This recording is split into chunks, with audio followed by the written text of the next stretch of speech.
पर बहुत सारे एलिगेशन लगे रहे हैं और एलिगेशन ये भी था कि स्कूल में निर्माण कार्य में काफ़ी कमियां थी और कई और कमियां थी। इसके दृष्टिगत ग्रामवासियों ने लिखित पैड पर, मतलब स्टैम्प पैड पर लिख करके 100 लोगों ने दिया, डीएम सर के यहाँ दिया और कई जगह दिया। तो संज्ञान से तो मैं निरीक्षण करने गया तो कमियां मिली। ये घटना 3 तारीख की है, 3 अगस्त की शायद। जी जी जी। उसके बाद फिर जांच की टीम बैठाई गई, बीओ मोट इसके बनाए गए। फिर जो प्रोसीजर ऑफ लॉ 1956 नियमावली कहती है उसको फॉलो किया गया और 21 तारीख को दे दिया गया। इनके पतिदेव 21 तारीख को मेरे ऑफिस में आए हुए थे। हमने कहा कि सिस्टम थोड़ा स्लो चल रहा है, रात तक मैं आपको बहाली कर दूंगा। उन्होंने हमसे कहा कि सर उनको प्रयास करिए कि उनको वही स्कूल वापस मिल जाए। मैं कहा देखिए सर, मेरी एक अपनी पॉलिसी है, मैं बिना दंड के किसी को बहाल नहीं करता और ऐसे भी आपका तो 5 आरोप से ज़्यादा पुष्टित हैं, तो मैं बिना दंड के बहाल नहीं कर पाऊंगा। वो 5 कौन-कौन से आरोप थे? एक एमडीएम में कुछ गड़बड़ी, कमियां का था, एक निर्माण कार्य कमियां थी, ऑफिस में व्यवहार ना करना था, एसएमसी के जो सदस्य जो अध्यक्ष हैं उनको भी बार बार गेट बंद कर देना, उनको ऑफिस में ना आने देना और सफाई व्यवस्था ना होना, बहुत सी कमियां। एक गंभीर आरोप ये भी था कि प्रिंसिपल साहब के जो हस्बैंड हैं वो प्रिंसिपल साहब के ऑफिस में बैठते थे। ऑल टाइम मैं खुद जब भी वहाँ गया, 2 बार गया वहाँ पर स्कूल, दोनों बार। इसके पहले बीओ ने भी ये बताया, गांव वालों ने भी बताया कि सर बस सीसीटीवी कैमरे तक में फुटेज है। ये पूरा दिन गाँव खुद ने स्वीकारा कि हाँ सर, मेरी पत्नी को गांव वाले परेशान, इसलिए मैं दिन भर अपनी गाड़ी वहीं खड़ा करके रहता हूँ। उन पर भी कई एलिगेशन थे, खैर उसकी पुष्टि हुई नहीं उस दिन। हाँ, गुटखा खाते पाए गए, क्योंकि ये नियमानुसार किसी भी सरकारी संस्था में गुटखा खाते नहीं आप खा सकते, धूम्रपान निषेध है। और जहाँ छोटे बच्चे हों वहाँ तो बिल्कुल ही। हाँ, लोगों ने दारू पीने तक की शिकायत की, लेकिन दारू खैर नहीं पाएगा, लेकिन हाँ गुटखा खाते वो ऑल टाइम पाए जाते हैं। आप कभी भी उनसे मिले तो गुटखा खा भी, वो वीडियो जो उसमें देखिए मुंह चला रहे हैं उसमें गुटखा खाते हुए मिलेंगे आपको। 21 तारीख को बहाली हुई, चूँकि अगले दिन संडे था, परीक्षा पुलिस परीक्षा थी, इसलिए हमें भी काम कोई खास नहीं कर पाए।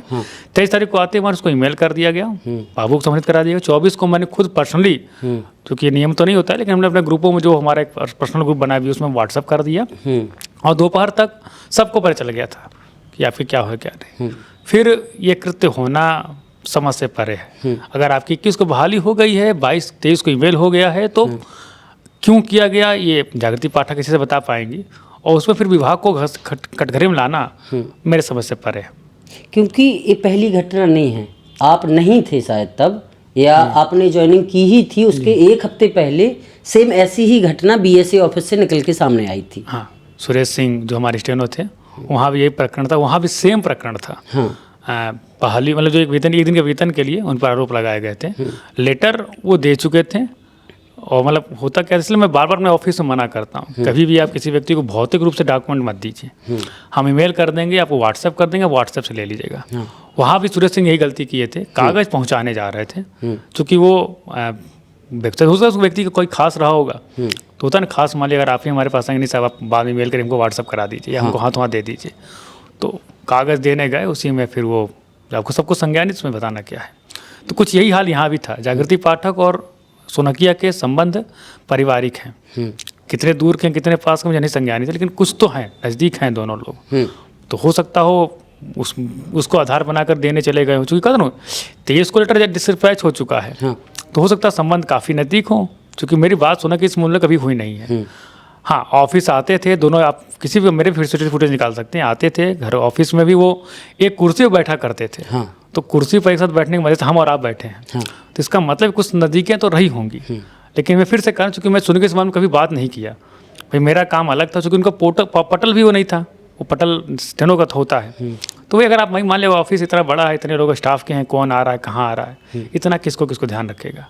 तो वो आपसी उनके वैचारिक था कि इसलिए आते थे, क्यों आते थे आपस में। दोनों लोग गुटखा भी बहुत प्रेमी हैं, तो उसका भी गुटखा के फायदे उठाने के आते हो, लेकिन जो था वो था। और इसमें विभाग को घसीटना गलत बात है, जहाँ तक मैं समझता हूँ। लेकिन सर, इसके पीछे एक दीक्षित जी का नाम बड़ी चर्चाओं में आ रहा है, अंदर खाने में एक दीक्षित जी बड़ी चर्चाओं में हैं कि इन दोनों कांड के पीछे दीक्षित जी का कुछ इंटरेस्ट है। देखिए कौन है ये दीक्षित जी, क्या इंटरेस्ट? जितेंद्र दीक्षित प्राथमिक शिक्षक संघ के अध्यक्ष हैं, प्रदेश जिले अध्यक्ष हैं, प्रदेश उपाध्यक्ष भी हैं वो। और मैं 17 तारीख को स्कूल, 17 या डेट नहीं आ रहा मुझे, मैं स्कूल देखने गया था और कंप्लेन भी उन्होंने हमसे किया कि आप टाइम से पहले पहुंच गए थे। अगर मेरी बात में झूठा है तो हमने तो उनको लेटर में लिख के दिया था कि आप जीपीएस कैमरे से प्रतिदिन 9 बजे और 3 बजे के फ़ोटो भेजें। तो अगर मैं झूठ बोल रहा हूँ तो आप फ़ोटो भेजिए, और आप गांव वालों से जाकर पूछ सकते हैं कितना समय आने का है कितना नहीं। उस समय तो 15 से 20 लोग मेरे साथ घूम रहे थे। हाँ। तो मान लीजिए मैं झूठ बोल सकता हूँ, मेरा ड्राइवर झूठा बोल सकता है, पूरा गांव झूठ नहीं बोलेगा। आप कितना बजे स्कूल जाते हैं, कितने स्कूल जाते हैं। और ये कोई आज यहाँ घटना नहीं है, पूरे प्रदेश में जहाँ भी शिक्षक संघ के नेता लोग हैं उनका एक ही कृत्य कार्य है कि वो ऑफिस में आते हैं और ये सब काम करते हैं। शिक्षक, आप अगर भारतीय कॉन्स्टिट्यूशन को पढ़ेंगे, भीमराव अम्बेडकर को पढ़ेंगे, तो आर्टिकल 19 आपको स्वतंत्रता इसलिए संगठन में शक्ति देता है कि आपके अधिकारों को हनन ना हो। चूँकि अफसरशाही, अगर आप सरदार वल्लभ भाई पटेल की जो लास्ट स्पीच थी सिविल डे के दिन, उन्होंने कहा था कि iron curtain of India, civil service कहा था कि वो चीज़ों को अंदर बाहर नहीं होने देते हैं।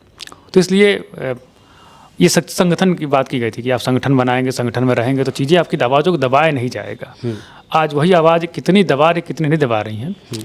आप प्रदेश के टीचरों से पूछ सकते हैं दीक्षित जी की क्या करतूत रही है, कितने उन्होंने क्या किया क्या नहीं किया है। उससे मेरा कोई बहुत नहीं है उससे संबंध, क्योंकि मैं किसी को भी आक्षेप नहीं लगाना चाहता।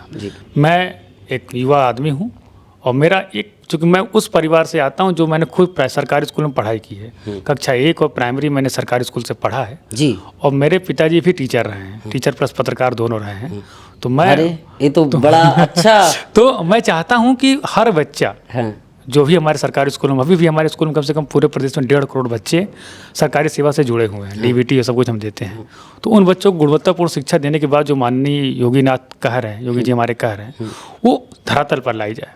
एक अफसर होने के नाते भी, और एक, चूँकि मैं कहता हूँ मैं, मेरी पढ़ाई उस परिवेश से हुई है, तो मेरा तो मोटिव है कट जाऊँगा पर झुकूँगा नहीं। भाई आपकी नियुक्ति बच्चों को गुणवत्तापूर्ण शिक्षा देने के लिए की गई है। आप लाखों आरोप लगाते रहें, किंतु मैं इसको नहीं रोकने वाला।